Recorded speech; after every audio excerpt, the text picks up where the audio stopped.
G'day everyone and welcome back to Dolphins Down Under podcast, episode 16. I'm your host Adrian, and on today's episode I've got some bad news and good news. So let's get into it. We got manhandled by the Baltimore Ravens. We lost 28-6.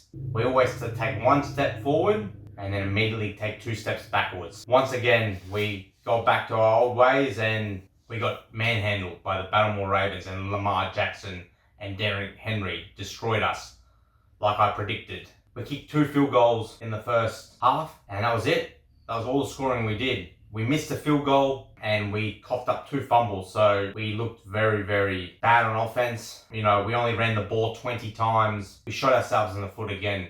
Penalties, offsides, false starts, illegal movement, illegal formation, whatever you want to call it, illegal shifting, just shot ourselves in the foot once again, and we gave the Ravens an easy victory. Not really much to say, but then just another disappointing day at the office for the Miami Dolphins. Let's get into the player stats. Tua Tagovailoa had 25 completions, 40 attendance, 261 yards, 0 touchdowns, and 1 interception. He was pretty average on the day. There was a couple of times there I thought he could scramble and play with his legs and run for the first down, but he chooses not to do that. I don't know if he's because he doesn't want to get hit, or he's just too slow. There was a couple of times there he could have scrambled and ran for picked up a few yards with his legs. But that interception, it wasn't all his fault. He tried to make a play. He throw it up there. He threw it to a one-on-one. And the problem with the Miami Dolphins receivers, they're all small. I think they're all under 6 foot. The only tall receiver we have, beside our tight ends, the only tall receiver we have is Westbrook Ikine. I think he's the only one over 6 foot. Besides that, like Waddle, the Washington brothers, Tyreek Hill, who's injured, obviously, they're all under 6 foot, so you can't throw high balls. You can't throw 50-50 air balls to them because they won't jump up. They're all yard after catch speed receivers. They're good at catching and making plays when they catch the ball, but jumping for the ball like a 50-50 contest and making and getting physical with the defender, no chance. So, I don't blame that interception entirely on Tua. He tried to make a play, he tried to throw it up there for 50-50, and I don't know what receiver he threw it to, but it was a short receiver, and he just lost the one-on-one battle. So I don't blame that interception totally on Tua. Rushing stats, A-Chain, he was decent. Again, like I always say, he's one of our most consistent players of the season so far. A-Chain had 14 carries, 67 yards, 4.8 average, 0 touchdowns. And Washington had 3 carries, 13 yards, average 4.3. Ollie Gordon only had 2 carries for 6 yards. He averaged 3 yards per carry, and he got injured. Hopefully he'll be alright for the next game against the Buffalo Bills coming up next week. And Tua had 1 carry for 1 yard. So we only ran the ball 20 times this game compared to last week where we ran it 37 times. But we're behind for majority of the game. So when in this game in the NFL, when you're down by big, you can't really be patient and stay with the run. You sort of have to throw it and quickly get back into it. So last week we could afford to run the ball because we had a big lead early on and we could just be patient and run the clock down. This game we're playing catch up from the word go. So anyway, receiving stats, Jay Roddle's 6 receptions, 82 yards, averaging 13.7 yards per catch. G. Dolchich, our new tight end from the Giants, he had a decent game, 5 receptions, 49 yards, 9.8 yards per catch. And Washington had 3 receptions, 48 yards, averaging 16 yards per catch. A-Chain had 6 receptions, 39 yards. And Westbrook Ikine, 2 receptions, 22 yards. T. Washington, 1 reception, 11 yards. Wilson, 1 reception, 7 yards. And Ollie Gordon had 1 reception, 3 yards. So coming back to the running game, why did McDaniel drop Jay Wright? So we only had 2 running backs for this game against the Baltimore Ravens. Ollie Gordon gets injured, and then we only have A-Chain that can run the ball. So that was another stupid decision by Mike McDaniel. You should always go into a game with 3 running backs because it's such a physical sport and running backs get banged up. They take a lot of hard hits. So I don't know why he dropped Jay Wright for this game and only come in the game with 2 running backs. Makes no sense to me. Anyway, let's look at the defensive stats. I thought our defense, majority of the game did well. I know they conceded 28 points, but 7 of those points came off a turnover. We fumbled the ball, and the Ravens got the ball on the 4-yard line. So you can't really blame the defense for giving up a touchdown when it started on our own 4-yard line. So they really gave up 21 points. And that's pretty good against a good offense with Lamar Jackson and Derrick Henry.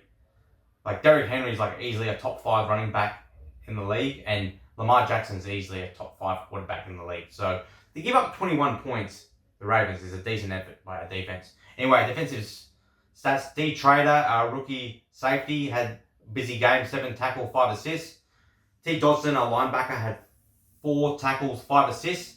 R. Douglas had 3 tackles, our cornerback, 3 tackles, 3 assists. Jay Phillips had 3 tackles, 1 assist, 1 sack. Jay Brooks had 2 tackles, our linebacker, 2 tackles, 6 assists. And Benito Jones had 1 tackle, 1 assist, 1 sack.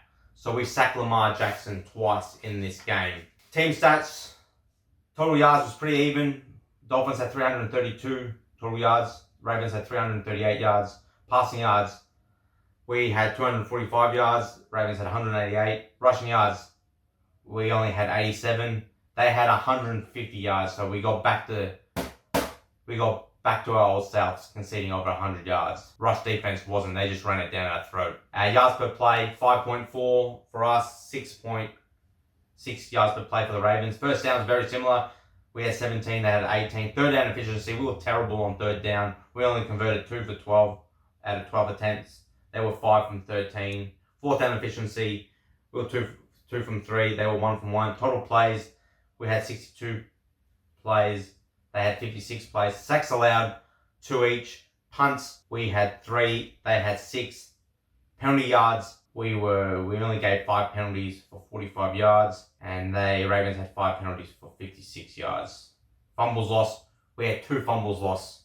So one was in the first quarter, and they recovered it and brought it back to our 4-yard line.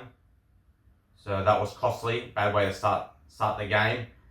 And our other fumble was, I think we fumbled it on a running play. Anyway, so we had 2 fumbles lost. They had 0. Interceptions thrown, we had 1. Tua had that 1 interception. He threw a 50-50 ball up to one of our small receivers. And, I don't blame it all, like I said before, I don't blame it all on Tua. He tried to make a play, tried to throw a 50-50 ball up there, and the guy just didn't win his one-on-one matchup. Ravens had 0 interceptions thrown. Time of possession, we had 28 minutes and 17 seconds. Ravens had 31 minutes and 43 seconds. So we moved to 2-7. Basically, our season's done. Basically, to make the playoffs, we've got to win the rest of our games. We've got to go 8-0. I said at the start of the season, the magic number to make the playoffs is going to be 10 wins. So we're 2-7 at the moment. We're basically going to win all the rest of our games, and I don't think that's not going to happen because our next game is against the Buffalo Bills, who always spank us. I think the playoff push is over. I think our season's over. We're going to start rebuilding and thinking about next season's draft. And that brings me on to the next topic. The good news. Stephen Ross, the Miami Dolphins owner, has finally made a move. Someone finally being held accountable. He's finally made a cutthroat decision. That should have been done about 3 or 4 weeks ago. Probably after the Browns game, when we lost it after the Browns game. So someone has got the sack. They say mutual, they part ways, but that's just a nice way of saying someone got relieved of their duties or getting the sack. Our GM has been fired. Chris Greer, he's the one that, deals with all our trades, all our contracts, scouts our players, gets the players out of the draft, brings players in and out. So he's the one that, Mike McDaniel doesn't do that. Mike McDaniel our coach, he just coaches the player. Chris Greer is the one that brings the players in, trades for players, recruits players, picks players in the draft. So He's been with the organization for 26 years, but he's been our GM since 2016. So he's been relieved duties. Someone had to go. We just gotta start rebuilding. This Chris Greer guy, he's been with us for 10 years. He hasn't seen a playoff victory, and he rewards mediocrity players. Like, he was the one that picked Tua out of the draft. He was injury prone coming out of the draft with his hip, so it was a big risk taking Tua out of the draft. And then he's the one that gave Tua a contract extension. I can understand maybe drafting him, but how can you give someone a contract extension when they're injury prone and Tua's had 5 seasons and he's only played 1 full season healthy? He had to go, and I think Stephen Ross has made the right move. The next game is against the Buffalo Bills, against Josh Allen at Hard Rock Stadium. Buffalo Bills usually spank us. We haven't beaten the Buffalo Bills for quite a while now. So anyway, I hope you enjoyed the show. Thank you for watching. Make sure you like and subscribe to this channel. Leave a comment. I'll see you next time. And as always, fins up.